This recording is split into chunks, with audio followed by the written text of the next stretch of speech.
Aho neza ndabaramukije mu izina rya Yesu. Ni Odette ugarutse, ndaje ngo tuganire nanone ku magambo y'Imana. Reka tubanze dusenge. Mana, turagushimiye ugira neza bugacya bukira.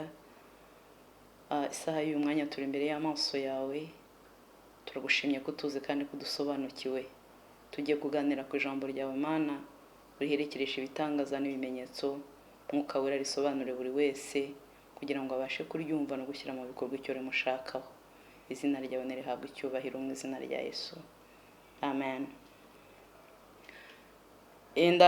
Ndakomeje icyigisho cyacu twatangiye ku Imana yo mu ijuru, Imana yera, Imana ikomeye itabasha gukwirwa mu ijuru, ntikwirwe ne mu isi, ibasha gutura mu mutima w'umuntu wihannye ibyaha. Yesu niwe wabivuze muri Yohana, aravuga ngo umuntu nankunda azitondera ijambo ryanjye, ngo na data azamukunda, ngo maze tuzaza aho ari duturane nawe. Hanyuma twavuze ku murimo w'umwuka wera, uburyo umwuka wera abasha kurondora umuntu, nk'uko umuririmbyi wa 336 yabiririmbye akavuga ngo umwuka wera w'Imana ndondora, mena, mbumba, nyuzura, nkoresha.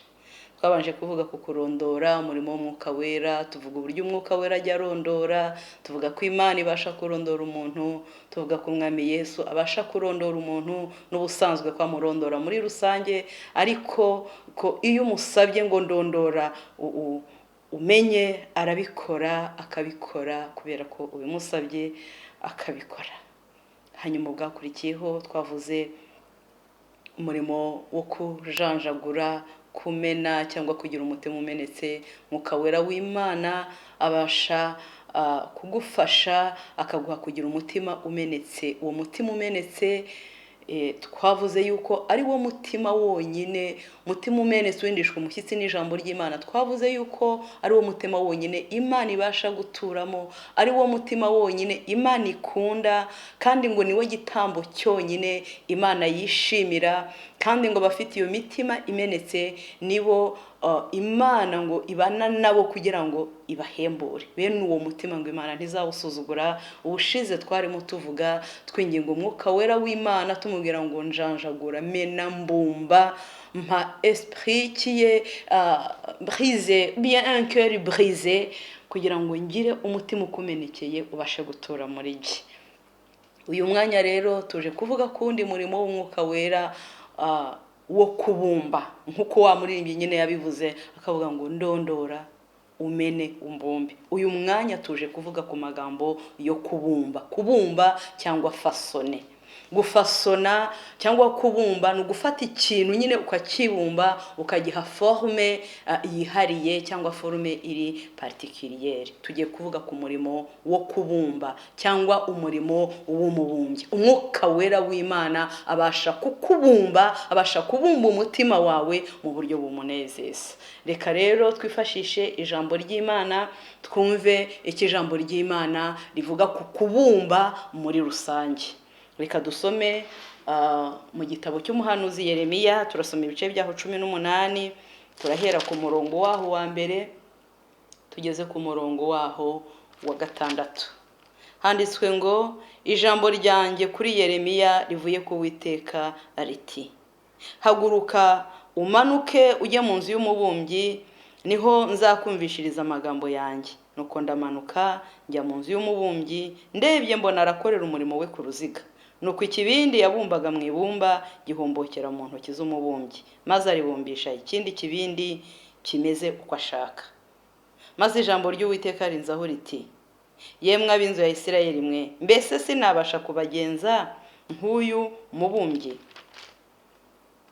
Niko Uwiteka abaza. Dore uko ibumba rimeze mu ntoki z'umubumbyi, niko namwe mumeze mu ntoki zanjye, mw'ab'inzu ya Isirayeli mwe. Imana ishimwe. Uyu nguyu ni Uwiteka ubwe. Imana yashatse kwigisha umurimo wo kubumba, ashaka kuwigisha Yeremiya. Imana ishatse kwigisha Yeremiya iramubwira ngo manuka ujye mu nzu y'umubumbyi aba ariho nzakwigishiriza. Yeremiya rero ngo agezeyo asanga wa mubumbyi arimo arabumba, noneho ngo abona ngo afashe ibumba mu ntoke aribumbisha ikibumbano cyangwa aribumbisha vase.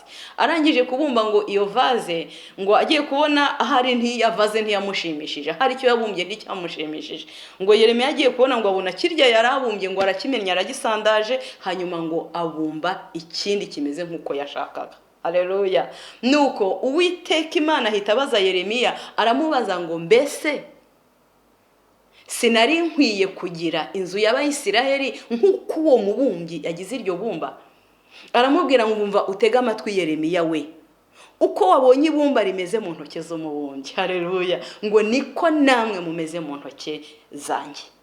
Narije kubabwira bene data yuko uko ibumba rimeze mu ntoki z'umubumbyi natwe ariko tumeze mu ntoki z'Uwiteka. Turi ibibumbano by'Imana, turi ibibumbano by'intoki z'Imana. Imana niyo yatubumbye itugira gutya tumeze, haleluya.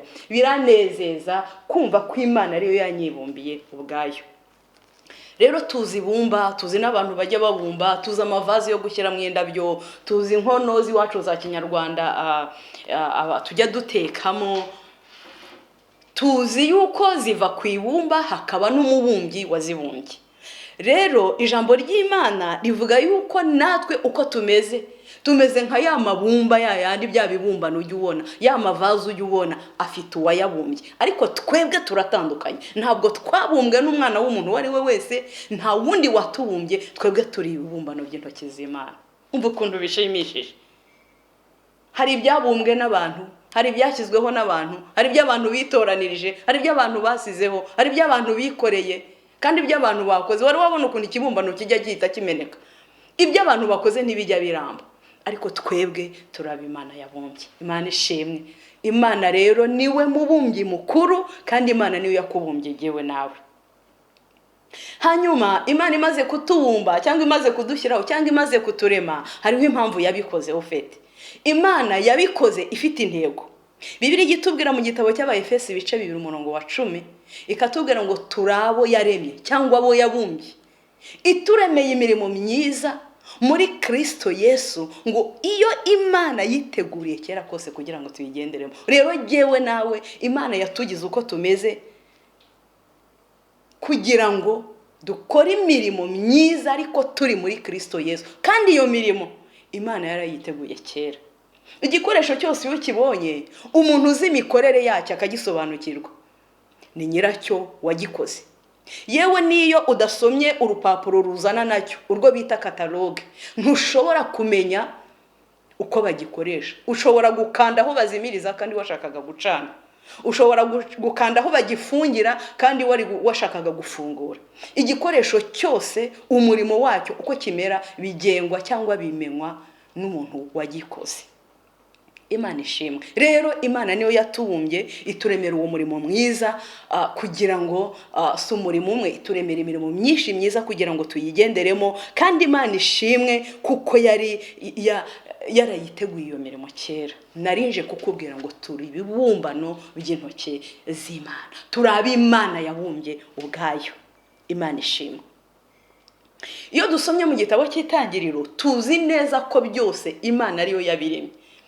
Imana yaremye ibintu byose biri mu isi ujya ubona, ibiremesheje ijambo ryayo. Ijambo ryayo ari ryo Yesu. Yesu niwe jambo ryaremye iyi si. Ariko nagira ngo nkubwire, ndashaka kukubwira uburyo turenze, uburyo duhambaye, uburyo dutangaje imbere y'Imana, uburyo sinzi uko nabivuga. Byose yabiremesheje ijambo, igategeka ngo nibibe, irategeka ngo nikibe kikabaho. Ariko igeze ku mwana w'umuntu ikora igikorwa kidasanzwe, irunama, ikoresha amaboko yayo. Haleluya. Turabo yaremye, ituremesheje intoke zayo, ituremeye imirimo myiza. Turabo yabumbye, iratubumba, idakoresheje ijambo gusa, ahubwo ikoresha intoke zayo. Irunama, ifata ibumba, ifata icyondo, irakibumba, ibumba wowe nanjye. Haleluya. Turi ibibumbano by'intoki z'Imana.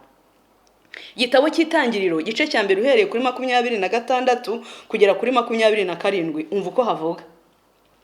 Imana iravuga iti tureme umuntu agira ishusho yacu ase natwe. Yabwiraga Yesu n'Umwuka Wera kuko mu kuremwa hari ubutatu bw'Imana.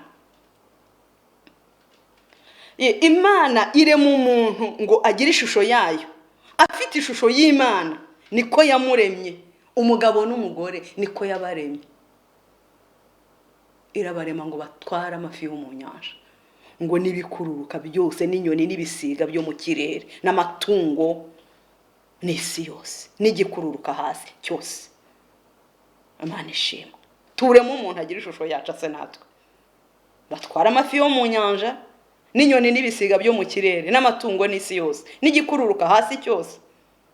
Imana irema umuntu ngo agire ishusho yayo, afite ishusho y'Imana, niko yamuremye. Umugabo n'umugore niko yabaremye. Ibindi byose yabiremesheje ijambo ryayo. Igeze ku mwana w'umuntu irunama, haleluya, ikoresha amaboko yayo, ifata umukungugu, ifata icyondo, irabumba, irambumba ngewe nawe. Imbumba ukomeza uko, ikubumba ukomeza uko nguko, kandi cyanejeje mu ijambo ry'Imana.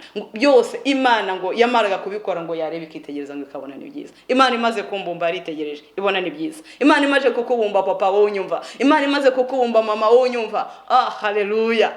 Mukobwa unyumva, Imana imaze kukubumba. Musore mwiza waremwe n'Imana imaze kukubumba, irakwitegereza ngo irareba ngo ibona ni byiza. Imana ishimwe, irangije ngo guhumekeramo n'umwuka wayo. Narije kukubwira ngo turi bibumbano by'intoki z'Imana. Mbese urabizi ko Imana ariyo yakubumbye? Mbese urabizi ko ukusa usa n'Imana, ngo yaramubumbye, yaravuze ngo tumubumbe agire ishusho yacu, haleluya, ngo ase natwe. Imana yatubumbye dusa mu ishusho yayo, dusa nayo. Papa, turasa n'Imana, yakubumbye mu ishusho y'Imana. Mama mubyeyi unyumva, Imana yakubumbye mu ishusho yayo, haleluya. Irangije guhumekeramo umwuka wayo, irangije guhana ubutware ngo utegeke utware byose, haleluya, kandi guhumekeramo n'umwuka wayo. Turi abantu batangaje Imana yaremesheje intoki zayo. Imana ishimwe. Sinzi kujya ubisobanukirwa, sinzi kujya ubiha agaciro, ariko narije kubikwibutsa. Bibiliya yarambwiye ngo byose byarumviswe, niyo ndunduro y'ijambo, byarumviswe, warabyumvishe si ubwa mbere, ariko narije kukwibutsa ngo biha agaciro ko turi ibibumbano by'intoki z'Imana, ko turi abantu baremwe mu buryo budasanzwe, turi abantu baremwe n'Imana. Imana ituremye, impa forume ngiye ifite uko ndeba, kubwo umugambi yateguye kera. Iguha forume iyo ufite, iguha urwo ruhu rusa gutyo, ituma ureshya gutyo, haleluya, kubera umugambi, kubera wa murimo wa wundi yagutegura uherekera kose muri Kristo Yesu. Hari impamvu uzandeba uruhu rwanjye rukaba rudasa n'urwawe. Hari impamvu uzandeba ukabona ntitureshye, uburebure uri mugufi. Hari impamvu yakuremye gutyo. Nasomye igitabo kirambwira ngo ni nkaho iforoma Imana yambumbishije, ngo yamaze kumbumba cyangwa yamaze kukubumba, ngo irayita ngo nta wundi yayibumbishije. Uri unique, uri ikinege, nta wundi musa. Imana yakuremye mu buryo budasanzwe, icyakora ikurema mu ishusho yayo, niyo musa yonyine. Imana ihabwa icyubahiro. Rero jyewe nawe turi umurimo w'intoki z'Imana. Imana ibihererwe icyubahiro. Turi abantu batangaje kuko Imana yaturemye dusa nayo, yarangize ikaduha umwuka wayo. Imana ihabwa icyubahiro. Abantu babumbwe n'Imana ikoresheje intoki zayo, sinabona uko mbivuga, birandenze. Uzi yuko umuntu witwa Dawidi yari yarabisobanukiwe, umuntu witwa Yesaya yari yarabisobanukiwe. Yesaya yarazi yuko Imana yamubumbye, arabisobanukirwa, arabimenya. Umva ukuntu yanditse mu ijambo ry'Imana. Uhanuzi bwa Yesaya 54:7. Yesaya yaranditse aravuga ngo ariko noneho Uwiteka kuri data wa twese, turi ibumba, nawe uri umubumbyi wacu, twese turi umurimo w'intoki zawe. Imana ishimwe. Yesaya yaramaze kwitegereza muri iki gice cya 64, uzagisome, abona uburyo Imana ari nziza, uburyo ihambaye, uburyo yakoze byose. Ku murongo waho wa 3 aravuga ngo ntabwo nigeze mbona hariho Imana ngo mbirebesha amaso yanjye cyangwa mbyumvisha amatwi yanjye, ngo mbone ko hariho iyindi Mana igira ikimarira abayitegereza itari wowe. Aratangara. Ageze kuri uyu murongo wa 7 aravuga ngo rwose Uwiteka Mana data wa twese, turi ibumba, nawe uri umubumbyi wacu, ni wowe watubumbye, ngo twese turi umurimo w'intoki zawe. Yesaya yari yarabisobanukiwe. Icyampa nawe ukabisobanukirwa kurushaho, kuri umurimo w'intoki z'Imana, kuri ikibumbano Imana yabumbye. Icyampa nawe ukabisobanukirwa. Imana ishimwe. irangije nk'uko twasomye iragenda ibyigisha Yeremiya, ishatse kubimwigisha kugira ngo abyumve neza ko ariyo mubumbyi, iramubwira ngo manuka ugende, wowe ujye mu nzu y'umubumbyi ubyirebere n'amaso yawe. Yeremiya ati nagiyeyo mbona umubumbyi arabumba arakora umurimo we nk'uko bisanzwe. Atari ko ngiye kubona icyantangaje, mbona afite ibumba mu ntoki, amaze kubumba ikintu atakitegereje nticyamushimisha, hanyuma ngo arakimena abumba ikindi yashakaga. Ikimana yashakaga kumwigisha ni iki? Wahari ntabwo yari yabisobanukiwe nk'uko Yesaya yabisobanukiwe. Agiye kubona ntiyasobanukirwa impamvu uwo mubumbyi amenye cya kindi yabumbye akabumbamo ikindi ashaka. Imana iramubwira ngo tega amatwi Yeremiya we, hari icyo nashatse kukwigisha muri iyo nzu y'umubumbyi. Nagiraga ngo nkubwire ko uko ubonye ririya bumba uriya mubumbyi arigize mu ntoki ze, nanjye ariko nari nkwiye kubagira mwebwe ab'inzu ya Isiraheli. Aramubwira ngo nk'uko ubonye ririya bumba rimeze mu ntoki ze zuriya mubumbyi, niko wowe, niko mwebwe abayisiraheli, niko mwebwe muri kunyumva uyu mwanya mumeze, nanjye ndimo tumeze mu ntoki z'Imana. Imana ishimwe, cyangwa tukabisobanukirwa kurushaho.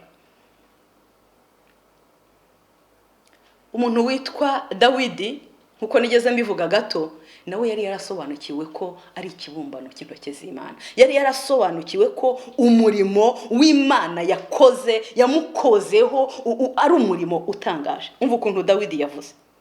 Dawidi yaravuze muri Zaburi 139, usomye uhereye ku murongo wa 13 tukagera kuri 14. Yaravuze ngo kuko ari wowe waremye ingingo zanjye, wanteranije mu nda ya mama, ndagushimira yuko nare mu buryo buteye ubwoba butangaza. Imirimo yawe wakoze ni ibitangaza, ibyo umutima wanjye ubizi neza. Haleluya. Wari wicara ukumva urabitekereje, ukumva bibwiye Imana nk'uko Dawidi yavuze, akavuga ngo naremwe mu buryo butangaje buteye ubwoba. Umurimo wakoze kuri njye kugira ngo mbomeze ukomeze uko nguko ni umurimo utangaje, naremwe mu buryo butangaje. Mu gifaransa baravuga ngo je suis une créature si merveilleuse. Haleluya. Harahandi muri Zaburi Dawidi yavuze, aravuga ngo ndi ishyano ritangaza benshi. Mu gifaransa baravuze ngo je suis un prodige. Pour plusieurs personnes, je suis comme un prodige. Byari byaramurenze Dawidi. Aravuga ngo uburyo wandemye butangaje, uburyo ndi une créature si merveilleuse. Mbona bitangaje, imirimo wakoze kuri jewe umbumba irarenze, kandi umutima wanjye ubisi neza. Haleluya. Icyama umutima wawe ukamenya kandi ugasobanukirwa neza ko Imana ariyo yakubumbye, ariyo yakugize gutyo uri. Twakora iki nk'abantu babumbwe n'Imana? Twakora iki nk'abantu dukwiye kumva ngo cyangwa se tumaze gusobanukirwa ibyo ngibyo Imana yakoze? Mbese maze gusobanukirwa uburyo Imana yambumbye, nakora iki? Nabigenza nte maze kumenya ko ndi ikiremwa gitangaje cy'Imana yabumbishije amaboko yayo? Maze kumenya uburyo je suis une créature si merveilleuse, ni iki nabasha gukora? Maze kumenya ko je suis un prodige pour plusieurs personnes, ko nangaje, nakora iki? Numva ko bwanjye ngewe nawe twari dukwiye guha agaciro ubwo buryo Imana yatubumbyemo, tukabiha agaciro. Mbese kubuha agaciro ni iki? Ikintu cya mbere, navuze ibintu bibiri shaka tuvugana nawe. Ikintu cya mbere kizagaragaza ko duhaye agaciro uburyo Imana yatubumbye, nuko tuzanyurwa nuko Imana yatubumbye. Icya kabiri, nuko tuzashobora kubungabunga cyangwa gufata neza cyangwa kwita uko nguko Imana yatubumbye, uko yambumbye nkabyitaho, kubiha agaciro. Icya mbere tunyurwe nabyo. Nkundira tuvuge kuri icyo kintu cyo kunyurwa nuko Imana yatubumbye. Bibiliya yarambwiye mu gitabo mu rwandiko Paulo yandikiye Timoteyo urwandiko rwa mbere, ibice 6 ndetse n'umurongo wa 6 wenda ukageza kwa 7. Haravuga ngo icyakora koko iyo kubaha Imana gufatikanije no kugira umutima unyuzwe kuvamo inyungu nyinshi. Akenshi ijambo dukunda kurivuga ku bantu biganyira, ndi umukene meze gute, ariko no mu buryo Imana yaturemye, iyo kubaha Imana gufatikanije no kugira umutima unyuzwe kuvamo inyungu nyinshi. Imana ishimwe. Kunyurwa bene data, narije kuguhendahenda ngo tunyurwe nuko Imana yatugize, tunyurwe nuko Imana yatubumbye. Nshuti yanjye, ndaguhendahendera kugira ngo unyurwe nuko usa. Imana yakugize igikara cyiza, Imana yangize igikara ukonsa gutya kubera impamvu, kubera umurimo yateguraga ko nzakora. Imana yakugize igikara cyangwa se urukara, nibavuga igikara nibavuga urukara simbizi, ponwa uruhu rwirabura kubw'umurimo yashakaga kuzakora. Ubundi mugira inzobe kubera yuko yari ifite umurimo yashakaga ko azakora. Umwe mugira muremure, undi mugira mugufi kubw'umurimo yashakaga ko azakora. Imana ishimwe. Ndavuga gute? Nkubwire iki? Hari impamvu Imana ikunda ni gute? Wacu dukoresha mu gitwa gute? Ubudasa. Buri wese afite particularité y'Imana yamuhaye. Ubudasa. Ntabwo Imana yari kurema abantu bose b'inzobe ngo bikunde, cyangwa abantu bose bafite impu z'urukara ngo byemere. Ari impamvu Imana yabikoze gutyo. Ubwo budasa nibwo ihuza igakoramo ikindi kintu kiri special yari yarashatse, yari yaragambiriye uhereye kera nkuko twabisanye, nkuko twabivuze yabyandikije muri Efeso 2:10. Nkundira unyurwe nukubusa, nkundira unyurwe nukureshya, bigushimishe wumvuguwe neza, ujye uvuga ngo Mana ndagushima ko naremwe mu buryo butangaza, imirimo wakoze kuri jewe ni myinshi, umutima wanjye wizi neza nkuko Dawidi yabivuze. Haleluya. Imana ikunda, yadukoze, yaturemye, yatumye gutya dutandukanye, abarebare, abagufi, inzobe, ibikara, kugira ngo Imana izagire ko izabikore nkuko yabigambiriye, izasohoza umugambi wayo kuri twe.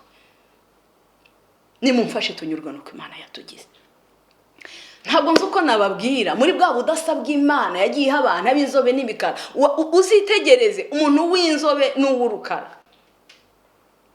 Umwana iyo Imana ibahuje, igahuza umugabo w'inzobe, umugore w'urukara, cyangwa umugore w'urukara n'umugabo w'inzobe, uzareba umwana uvuka kuri wo ukuntu abasa. Imana nibyo yashatse, urebe ukuntu basa.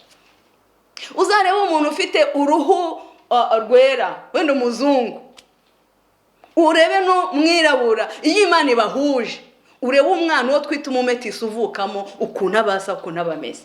Imana ikunda ubudasa. Yaraturemye kugira ngo mu gihe gikwiriye ikoreshe buri wese umurimo yari yaramugambiriyeho, habeho kuzuzanya nk'uko Imana yabigambiriye. Imana ikora barebare kugira ngo izabahuze n'abagufi kugira ngo havukemo abarimo ayene yabishatse. Imana ishimwe, twaremwe mu buryo butangaje. Ngewe uri kubabwira gutya, reka mbaho ubuhamya gato yakandu gato cyane. Ngewe uri kubabwira uri kuvugana namwe, ntabwo ndi muremure, ndi mugufi, nuko nicaye wenda ubungubu ndi mugufi. Hanyuma umugabo wanjye akaba muremure, akanansumba cyane. Noneho iyo turi kumwe abantu batuzi, byatumye mba mugufi cyane kurushaho, kandi mu by'ukuri ndafite ubugufi bukabije, ariko kubera yuko we ari muremure byatumye ngaragara nkaho ndi mugufi cyane, kubera ko mba ndi kumwe n'umuntu muremure. Noneho nawe nubwo afite uburebure wenda budakabije, kubera ko ari kumwe nanjye ndi mugufi, bigatuma babona ko ari muremure cyane, kandi wenda uburebure bwe budakabije. Ndashima Imana mu buhamya bumwe yampaye, uhamya bumwe muri bwinshi yampaye bunyuranye. Urumva umuntu wese wafite aho yavukiye nuko yakuze, ariko ubuhamya bumwe yampaye muri bwinshi agira, cyangwa muri bwinshi yambwiye. Ubuhamya bumwe nuko yambwiye ngo najyaga ninginga Imana ngo nkayibwira ngo Mana jewe ndi muremure, uzampa umugore mugufi. Urabyumva? Niba jewe ubu ngubu mbana n'umutware tubana kuko yasenze Imana ngo izamuhe umudamu mugufi cyangwa umugore mugufi. Ndashima Imana rero kuko je suis une créature si merveilleuse. Ndi kiremwa gitangaje Imana yaremye mu buryo bwayo. Nawe uri kiremwa gitangaje Imana yaremye mu buryo bwayo. Rero Imana yakugize ukuri, usa gutyo usa, nsa gutyo nsa, ndeshya uko ndeshya, kuko Imana ifite umugambi. Imana indema ngo ndeshye gutya, yarizi ko izambuza n'ureshya kuriye. Kandi asenga Imana imuhureshya nanjye, kubera ko ari we yasabye. Birashoboka. Uri kubabazwa n'uri kwishimishwa, birashoboka ko utari gushimishwa n'uko ureshya. Kandi hariho umuntu uri gusenga kubera ngo azabone ureshya gutyo, ureshya nawe. Birashoboka ko utari kwishimira uruhu rwawe uko rusa, kandi hariho umuntu uri kwinginga Imana ngo Mana kubera ko uruhu rwanjye rusa gutya uzamufite urusa kuriye. Niba biri mu bushake bwawe, azaba avuye mu bushake bwawe, ariko nibigukundira uzambe usa kuriye, umeze gutya. Imana ijya bikora. Imana ishimwe. Narije kukubwira ngo tunyurwe, unyurwe nuko Imana yakugize, nanjye nyurwe nuko Imana yangize. Imana ntabwo iginezezwa nuko umuntu atanyuzwe nuko Imana yamugize. Imana idufashe. Ikibazo gihari, abantu batari kunyurwa. Iyo utanyuzwe bituma ugira kwifuza kubi mu mutima. Iyo abantu utanyuzwe nuko ururukara bituma wumva ushakisha uburyo bwose bushoboka kugira ngo ushake uruhu rutari urukara. Ariko se ninde wababwiye ko umuntu mwiza ari urukara? Ninde wababwiye se ko umwiza ari inzobe? Uri mwiza gutyo kubera ko Imana ariko yakugize. Nese njye gukosora Imana ngo mpindure ukunguku nsa? Imana ifashe. Imana nawe igufashe. Imana yangize gutya, ikugira gutyo, impakureshya gutya, iguhakureshya gutyo, impagusa gutya nsa kubera umugambi yari ifite. Imana ihabwa icyubahiro nshuti yanjye. Ntabwo nzi ikintu navuga, ariko kunyurwa kubaye gukeya mu bantu. Nshuti zanjye, Imana itugirire neza. Ibintu biteye amaganya mu mutima, kandi Imana ari gutyo yakuremye umeze. Kutanyurwa biteye abantu umutima mubi. Urasanga abantu hari ukundi kuntu barimo babigenza. Ntabwo mbizi, sinzi uko nabivuga. Biratuma njya gukosora ibyo mfite kandi ari by'Imana yampaye. Niba navuga ngo no gukosora Imana, ntabwo nzi ukuntu ndi bubyite, ariko Imana impe kunyurwa nawe guhe kunyurwa. Urasanga abantu bari bafite inzara nziza, ariko kuko zitabanyuze bakajya gushaka izindi bagateraho. Ntabwo mbizi niba mwarabibonye cyangwa niba ari gihe babibonye genyene, ariko zirahari bajya bagura bakaziteraho. Imana idufashe. Urasanga umuntu afite ingohe nziza, ariko igihe cyagera ukajya kubona guza izindi aziteyeho. Ntabwo mbizi ni mwebwe mwarabibonye, ariko aho mba hondi narabibonye abantu babikora, umuntu agateraho izindi ngohe. Umuntu agakuraho ibitsike, ariko Imana ishimwe ko ari Imana nziza izi kwihangana. Abafite byinshi bashaka bike, abafite bike bagashaka byinshi. Nago nzari gute bimeze. Ugasanga umuntu afite ingohe nkeya, arababaye, arashaka ko zakura zikaba nyinshi. Ingohe cyangwa ibitsike. Ugasanga abandi baravuze ngo ni nyinshi, bakaziharura bakazikuraho. Imana izakurinde kunyagirwa imvura ngo igwe cyangwa ugira icyuya wamaze gukuraho ibyo bitsike. Ikintu cyose ku mubiri wanjye gifite icyo Imana yakiremeye yagishyiriyeho. Uri ikiremwa cyiza gitangaje Imana yaremye kubera yuko ifite impamvu yabikoze. Barabiteraho da, barazongeraho ingohe, bakazongeraho, barongeraho inzara, kandi bakagura imisatsi bakongera kuyo bari basanganywe. Ariko Imana ifashe nawe igufashe. Impe kunyurwa nuko Imana yambumbye, nge nibuka mere nka Dawidi mvuge ngo wandemye mu buryo butangaje. Imirimo wankozeho ni myinshi, umutima wanyu ubizi neza. Imirimo wankozeho iratangaje. Ntabwo avuze ngo ni myinshi. Imirimo wankozeho iratangaje. Imana itugirire neza, iturengere, tunyurwe nuko dusara impamvu Imana yabigize. Hari impamvu Imana yabikoze gutyo kubera umurimo yashakaga kuzankoresha utandukanye n'undi muntu azakora. Buri wese afite umurimo we mwiza Imana yamuremeye, kandi yawuteguye kera tutari twabaho muri Kristo Yesu. Birashoboka ko wahindura uko umeze, birashoboka ko wahindura ibara ry'umubiri wawe, ugahindura ibice bimwe by'umubiri wawe, kubera yuko hari ibyo ushaka gukora, hari uko ushaka kumera, ariko nyamara Imana ikurema ntabwo ari wo mugambi yari ifite. Habaye ikibazo, simbizi niba mwarabibonye, aho ndi nabonye n'abantu ngo bajya kugura amataye, barayagura bakayateraho amataye, bagateraho lederiere.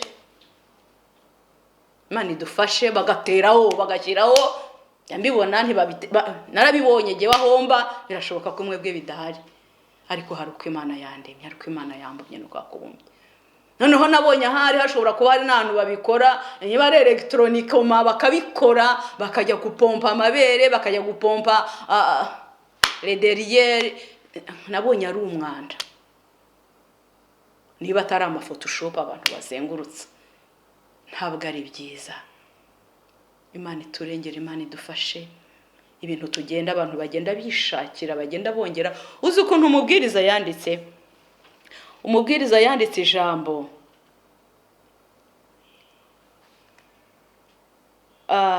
no kuvuga ni Salomo, aryandika mu bice 7 by'igitabo cy'umubwiriza, umurongo waho wa 29. haranditse ngo dore icyo nabonye gusa ni iki, utudomo tubiri, ni uko Imana yaremye umuntu utunganye, ariko abantu bishakiye ibihimbano byinshi. Imana itubabarire. Imana yaremye umuntu utunganye, abantu barimo barajya gupompesha amabere. Imana igufashe kugira ngo bitazakuzanira kanseri. Abandi barajya gupompesha les derrière. Imana igufashe kugira ngo bitazakuzanira kanseri. Iyabo wari umenye ko umurimo Imana yakoze iri kukubumba ari mwiza, ari umurimo utangaza, wakanyuzwe nabyo. Kandi mu buryo bwo gushimira Imana no kunyurwa n'uwo murimo utangaza yakoze, twagombye kunyurwa n'ibyo ngibyo Imana yakoze.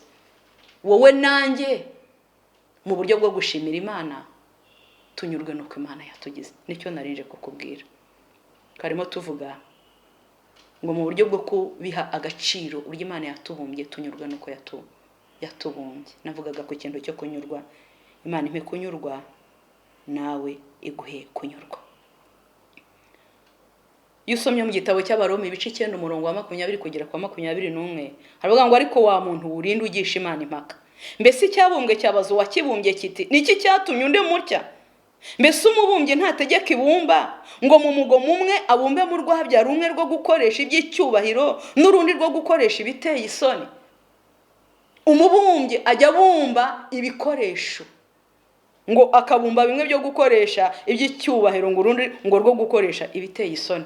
Gusobanura ibingibi biragoye, ariko icyo nzi mu ijambo ry'Imana nuko twese twaremeye imirimo myiza nkuko mu Befeso twabivuze 2:10. Ariko abantu bakizanira ibihimbano byabo. Mu gihe tuzaba dukiranuka twumvira Imana, tuzaba turi ibikoresho bikoreshwa iby'icyubahiro. Ariko mu gihe duhisemo kutanyurwa no kujya kwishakira ibyacu ibihimbano byacu nka kuriya Salomo yabyanditse mu gitabo cy'umubwiriza, tugahitamo ibibi, ntiduhitemo ibyiza, ntiduhitemo kunyurwa, umuntu akishakira ibye. Iyo umuntu atandukanye no kwera no gukiranuka, nibwo Imana imubona nk'umuntu uri kujya gukoreshwa ibiteye isoni, abaye igikoresho cyo gukoreshwa ibiteye isoni. Uzabisoma mu rwandiko rwa 2 rwa Timoteyo ibice 2 murongo wa 21, haravuga ngo umuntu niyiyeza akitandukanya n'ibibi ngo azababaye igikoresho cyangwa se ikibumbano cyatunganirijwe imirimo myiza yose. Ariko umuntu utejejwe, udakunze kunyurwa, udakunze kwakira no kwemera ibyo ngibyo, uhisemo kubihindura no gushyiraho ibihimbano nuko abyumva no gukinanirwa kundi, uwo nguwo rero ni wa wundi w'igikoresho, uzabubaye igikoresho gikoreshwa iby'isoni. Imana ishimwe ko yatubumbye mu buryo butangaje, dusa nayo, ikatubumbisha intoke zayo. Ariko mu Baroma haratubwiye ngo icyabumbwe cyabazo wakiremye niki cyatumye unde mutya? Kiwangiza igikara, kiwangiza inzobe, kiwangize mugufi hariho barebare, kinareshye gutya kandi hariho abagufi. Kuki ngewe utamaye amaguru ameze gutya, utamaye amataye ameze gutya? Icyaremwe cyabumbwe nticyabazo wakibumbye ngo uramumba gute. Reka tunyurwe kubera ko impamvu Imana yabikoze ifite impamvu. Harabo yabumbanye amaso mato, abandi babumbana manini. Harabo yabumbanye amazuru maremare, abandi babumbana amagufi. Yabikoze mu bushake bwayo nkuko yabigambiriye. Irangije iravuga ngo ni byiza. Nshuti zanjye, muranyumva? Ni mu nkundire tubiha agaciro, tunyurwa nuko Imana yatugize, tunyurwa nuko Imana yaturemye. Mbese icyaremwe cyabazo wakibumbye, icyabumbwe cyabazo wakibumbye ngo urambumba gute? Wapi? Mbese umubumbye ntategeka ibumba ngo aribumbe mu icyo ashaka, arikoresha iby'icyubahiro. Nuhitamo kunyurwa nukura ubaye igikoresho gukoresha iby'icyubahiro, nuhitamo gukiranuka no kunyurwa nuko Imana yakugize, urabaye igikoresho gikoreshwa iby'icyubahiro, urabaye ikibumbano gikoreshwa iby'icyubahiro. Ariko nuteshuka ukabivamo, kunyurwa kukagutera kurarikira ibitagira umumaro, uraba uhinduye nka cya gikoresho gikoreshwa iby'isoni. Imana udihe kunyurwa nuko tumeze, nuko yatubumbye, turaba duhaye agaciro uburyo yatubumbye. Twarimo tuvuga kubiha agaciro, tunyurwa nabyo uko Imana yabigenje. Icya kabiri, reka tuvuge ikintu cyo kubibungabunga. Tubungabunge uko Imana yatugize. Kubungabunga no kwitaho. Kwitaho cyangwa prendre soin cyangwa gucaringa, kubyitaho, kubibungabunga, nicyo kinyarwanda cyiza. Tuzabibungabunga dute? Tuzabungabunga umubiri wacu uko Imana yatubumbye gute? Tuzabibungabunga dute? icyambere numvisha umwuka w'Imana ari kunyobora ngo nkubwire ngo mu kubungabunga uko Imana yatumumbye, mu kubungabunga umubiri wacu yaduhaye, tuzawubungabunga twirinda ibyaha. Uzi ko ibyaha bikenyura, ibyaha birakenyura. Bibiliya yarambwiye mu gitabo cy'Imigani ibice 10 umurongo wa 27 ngo kubaha Uwiteka gutera kurama, ngo ariko imyaka y'umunyabyaha izatuba. Wambaza ngo mbese ibyaha bikenyura gute? Ibyaha birakenyura nshuti yanjye. Ubu ngubu usoramutse ugiye ukagenda tuvuge usa ni gute nakubwira. Nugenda ukajya gukora ibyaha ukanduriramo, ukajya gukora ibyaha by'ubusambanyi ukanduriramo indwara. Za ndwara zishobora kuzakwica ugapfa igihe kitageze. Imana igufashe. Nugenda ukigira umusinzi ushobora kuzahanuka ukagwa mu mwobo wasinze. Imana idufashe. Ibyaha birakenyura. Nubwo abihariye tuzaba mu ijuru ry'amahoro mu bugingo buhoraho, ariko no mu isi tujya tubaho turi mu mudendezo, tukarangiza iminsi cyangwa imyaka Imana yatugeneye tukiri kuyikorera, tukiri mu murimo wayo, kubera ko twubashye Uwiteka. Kubaha Uwiteka bitera kurama. Imyaka y'umunyabyaha izatuba. Mu kubungabunga uburyo Imana yatubumbye nuko yatugize, mureke twirinde ibyaha. None ninjya kugenda ibyo bintu ndi kubona ku mamashini bari gupompa mu mabere nkazagira kanseri, ibizakurikiraho nibihe? Ibyo ndi kubona bari kujya gupompa mu bibiri ngo abantu barimo barashaka amata, barashaka rederiyeri. Mariyo izo yaguhaye mbega ukuntu zari nziza, mbega ukuntu wari mwiza Imana ukigumanya ibyo, ukimeze nk'uko Imana yakugize. Imana yaremye umuntu mwiza, niko Salomo yanditse mu mubwiriza, ngo ariko abantu bizaniye ibihimbano byabo. Rero ibyaha birakenyura. Mu kubungabunga umubiri Imana yaduhaye, mureke twirinde ibyaha. Ibi bivuga mu gitabo cy'Abakorinto ba mbere bice 6 umurongo wa 19 wenda kugera ku wa 20. Haravuga ngo mbese ntimuzi yuko imibiri yanyu ari insengero z'umwuka wera uri muri mwe, uwo mufite wavuye ku Mana. Imana idufashe. Ngo nuko ntabwo muri abanyu ngo mwigenge, mwaguzwe amaraso y'igiciro cyinshi. Haleluya. Ngo nuko ntimuhurwaho imibiri yanyu.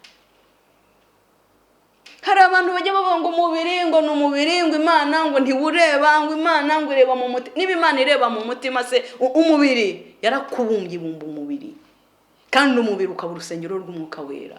Bibiliya iratubwiye ngo tubuhe agaciro. Ntabwo umubiri ari uwacu. Imana yaratuguze, ituguza amaraso y'umwana wayo, tuha agaciro. Ntituri abacu ngo twigenge, turabi Imana, b'Imana yaremeye imirimo myiza ngo tuyigenderemo. Imana ishimwe. Imana yakubumbye gutyo kugira ngo ubu uriwe kubera impamvu yari ifite. Reka kubihindura nta mpamvu. Turabi Imana uko babaringi baririmbye. Turabi Imana ibihe byose, ntabwo turabacu ngo twigenge. Twaba bazima twaba dupfuye turabayo, nta kindi tuzi keretse gushima. Haleluya. Turabi Imana, twaraguzwe. Imibiri yacu ni insengero z'umwuka wera. Turabi Imana, twaguzwe igiciro. Twe kugira imibiri yacu uko tubonye, twe kuyihindura uko twiboneye. Turi ibibumbano by'intoke z'Imana. Uwo mubiri warawuhawe n'Imana. Naratinya amagambo y'Imana. Bibiliya yarambwiye ngo mbese hari ikintu na kimwe ufite utahawe? Ngo mbese niba waragihawe kuki witwara nk'utagihawe? Byose twarabihawe n'Imana, kandi tubihabwa ari intizo. Iki umuntu yagutije ajya kugitirura. Y'Imana ibyo dufite byose twabihawe n'Imana. Nicyo ufite utahawe byose twabihawe n'Imana, kandi umunsi umwe izabitubaza, tubazwe nuko twabikoresheje. Narije kukubwira ngo mu kubungabunga umubiri Imana yaguhaye, kuko ari urusengero rw'Imana, kuko ari ubuturo bw'umwuka wera, uko twaguzwe igiciro, dutume imibiri yacu ihimbaza Imana, twirinda ibyaha. Imana ishimwe. Icya kabiri, mu kubungabunga wa mubiri Imana yaduhaye, ndimo ndavuga umubiri, dukwiye kurya ibikwiriye. Dukwiye kurya tukanywa ibikwiriye, kandi urugero rukwiriye. kurya kunywa ibikwiriye kandi urugero rukwiriye. Imana idufashe. Ntabwo abantu b'Imana, ntabwo abana b'Imana bajya barya ibyo babonye, ntibaryagagura, ntibanywa ibyo babonye, ntibarya ibirenze urugero. Imana idufashe, Imana itube hafi. Nunywa cyangwa ukarya ibyangiza, uzaba urimo wangiza umubiri wawe Imana yaguhaye, uzaba utarimo uwuha agaciro, uzaba utarimo kuwubungabunga. Turye tunywe iby'Imana, ibituma imibiri Imana yaduhaye igubwa neza. Turye tunywe ibikwiye. Urambwira utikize, muri bakuru, muri kunyumva. Umuntu wese ushobora kunyumva, nta muntu numwe utazi icyo ushobora kurya kigahemukira umubiri wawe. Ntuzi icyo ushobora kunywa, ntabwo kiyobewe ushobora kunywa kigahemukira umubiri wawe. Ntabwo uyobewe icyo ushobora kurya ngo gihemukire umubiri wawe. Imana idufashe. Ubuse nugenda ukanywa ibiyobyabwenge, wa mubiri wawe uzaba ukiri normal, uzaba muzima. Imana idutabara. Nugenda ukwiha kunywa amatabi, umubiri wawe uzagira ibibazo. Aha byawe bizarwara kanseri, uzagira ikibazo. Ibiryo byo kurya se nabyo bisanzwe. Dukwiye kurya urugero rukwiye. Tukarya uko Imana ibiguhaye. Imana ntigiha abantu bimwe. Wirya byinshi ngo nuko Imana yabiguhaye, hana abandi batabifite. Imana idufashe. Imana yaduhaye umugisha kugira ngo twitunge. Hanyuma nitumara kubona ibidukwiye, twibuke na bene data, hanyuma twibuke n'umurimo w'Imana. Nta mpamvu yo guhora igihe cyose ntaruhuka. Muzibagirwa ko umuntu ashobora kureka ibiryo none ngo nuko bihari. Ntabwo kwiyiriza ubusa ari iby'abakene. Uvuge ngo umuntu yiriza ubusa kubera ko ibiryo bidahari. Nkiriza ubusa kubera ko agiye gushaka Imana. Urye ibikwiye. Imana idufashe. Ntabwo dutegekwa n'ibyo kurya cyangwa n'ibyo kunywa. Niko ijambo ry'Imana ritubwira. Biriya tubwira ngo ibyo kurya ni iby'inda, n'iby'inda n'inda n'ibyo kurya ngo kandi byose Imana izabitsembaho. Ibiryo inda ntabwo bikwiye kudutegeka. Dukwiye kurya ibikwiye mu kubungabunga ubuzima. Turya ibyo kuribwa, tunywe ibyo kunyobwa kandi turya ibikwiriye. Bibiliya yabivuzeho yewe. Bibiliya yabivuzeho mu gitabo mu butumwa bwiza bwa Luka. Yesu yabwiye abantu we ku giti cye. Ubutumwa bwiza bwa Luka ibice 21 umurongo wa 34. Yarababwiye ngo nuko mwirinde imitima yanyu ye kuremererwa n'ivutu, excès de manger cyangwa excès de table. Mwirinde imitima ye kuremererwa n'ivutu. Imitima ye kuremererwa n'ivutu no gusinda n'amaganya ngo maze uwo munsi uzabatungure. Turye ibikwiriye. Twirinde ivutu niba Imana yarabiguhaye, nta mpamvu urya ibikwiye. Les excès de table, les excès de manger, turye ibikwiriye.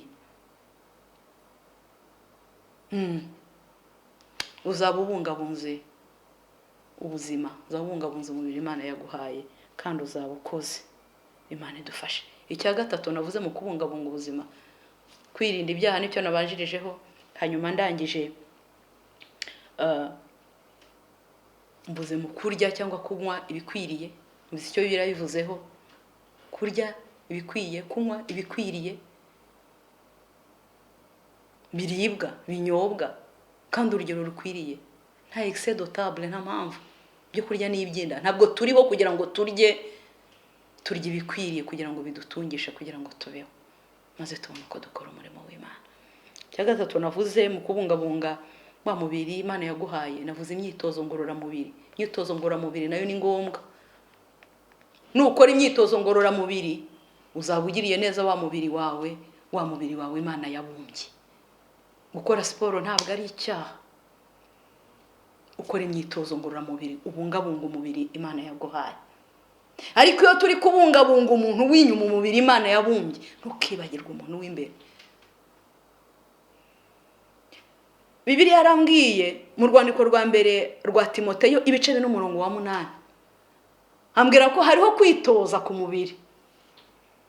Kwitoza ku mubiri uko nguko nabubwira ngo gukore kubera uyu mubiri dufite mu rusengero rw'umwuka wa, no kwitoza ku mubiri. Dukwiye kubikora kugira ngo bigubwe neza. Ariko kuko kwitoza ku mubiri kugira umumaro muri bikeya, ujye witoza no kubaha Imana. nukora umwitozo, nukora siporo ngo umubiri ugende neza, unakore n'umwitozo wo gusenga kugira ngo ubugingo nabwo bumere neza. Ugire umwitozo wo gusenga, witoze kubaha Imana usenga. Ugire umwitozo wo gusoma ijambo ry'Imana, usome Bibiliya uko bwije nuko bukeye. Ugire umwitozo wo kwiyiriza ubusa nta mpamvu, mukanya twa turi ngo twirinde les excès de table. Ukora umwitozo wo kwiyiriza ubusa, ukora umwitozo wo guca bugufi, nukora wa mwitozo ngorora mubiri, siporo isanzwe, ugakora nawo mwitozo kugira ngo ubugingo bwawe bugende neza. Usenga, usoma ijambo ry'Imana, wiyiriza ubusa, uca bugufi, bizatuma umubiri wawe uba équilibré, utaba en déséquilibre. Hariho abagaburira umubiri ukagubwa neza bikagenda gutya ukawugaburira, wenda ntunakore na ya siporo twavuze, cyangwa akaba abandi bitoza kuba ya siporo akaba ariyo bakora, no mu gihe cyo kujya gusenga ukaburi muri siporo. Uramenye utazaba en déséquilibre. Ukore umubiri, ukoresha imyitozo ngorora mubiri, ariko ubugingo nabwo bukoresha umwitozo wo gusenga, kwiyiriza ubusa, gusoma ijambo ry'Imana, uca bugufi. Imana izagushyira hejuru ku gihe cyashyizweho. Imana ibaho umugisha. Twarimo tuvuga umurimo wo kubumba. Umuririmbyi wa ya ndirimbo yacu twaririmbye aravuze ngo Mwuka Wera mbumba. Turimo turabwira Umwuka Wera w'Imana ngo atubumbe. Imana yaratubumbye mu buryo busanzwe, Imana yatugize abo turi bo kubw'impamvu.